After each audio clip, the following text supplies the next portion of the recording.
Welcome detectives to our new episode of True Unsolved Crimes. This is Ryan again. Grab a cup of coffee and sit to enjoy this episode. Boy in the Box. Philadelphia, 1957. A desolate stretch of road. A battered cardboard box. And inside, a discovery so tragic, so haunting, that it would grip the nation for decades. A small boy, frail and lifeless, found abandoned in the woods. No name. No family. No justice. Who was he? Who left him there? And why, after more than 60 years, does his story remain unsolved? Tonight, we delve into one of America's most perplexing and heartbreaking mysteries, the boy in the box. Lock your doors, dim the lights, because this is Echoes of Unknown, and tonight, we uncover the chilling truth behind the boy in the box. The discovery: it was a cold afternoon on February 25, 1957, when a college student wandered through a secluded stretch of woods in northeast Philadelphia. He was checking his muskrat traps, something illegal, something he wasn't supposed to be doing. But what he stumbled upon would change everything. There, discarded like trash, was a large cardboard box. A JCPenney bassinet box. And inside, something unthinkable. A boy, no older than 4 or 5. His small body was wrapped in a cheap flannel blanket. His hair had been crudely cut, tufts still clinging to his pale skin.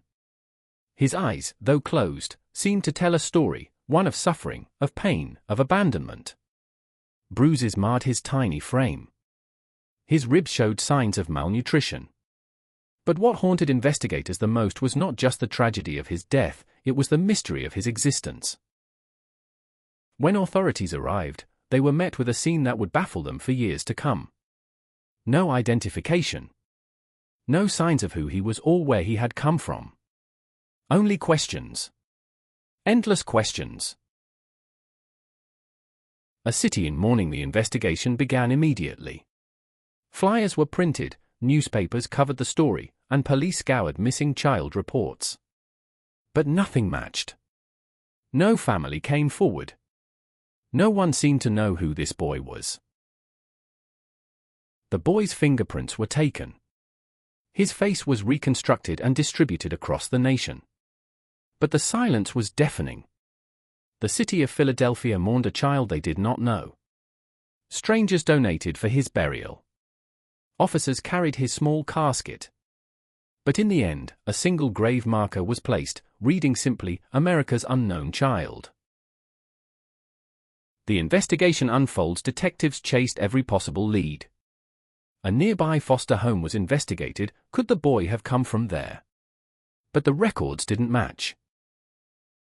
Then came the theory of the abusive mother. A woman who, witnesses claimed, had given away her child. But despite intense questioning, there was no evidence to link her to the case. And then, a chilling confession from a woman named Martha. In 2002, she came forward with a story almost too horrific to believe. "My mother bought the boy. She kept him in our basement. She beat him. Starved him. And then, she killed him."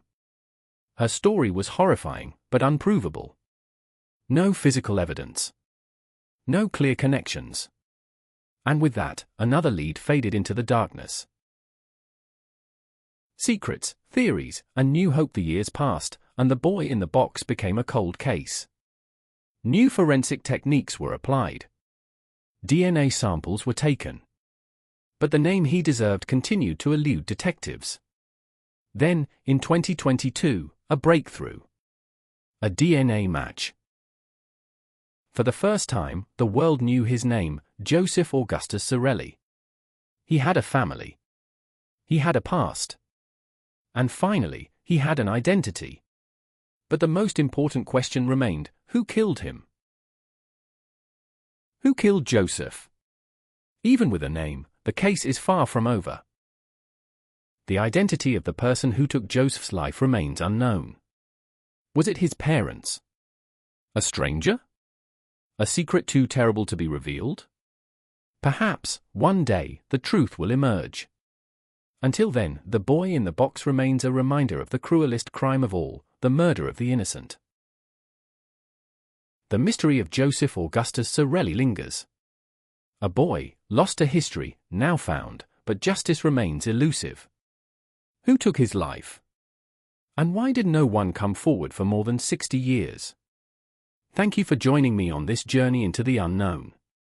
If you enjoyed this episode, be sure to subscribe to True Unsolved Crimes for more unsolved crimes waiting to be solved, and chilling tales. Until next time, stay curious, and stay safe.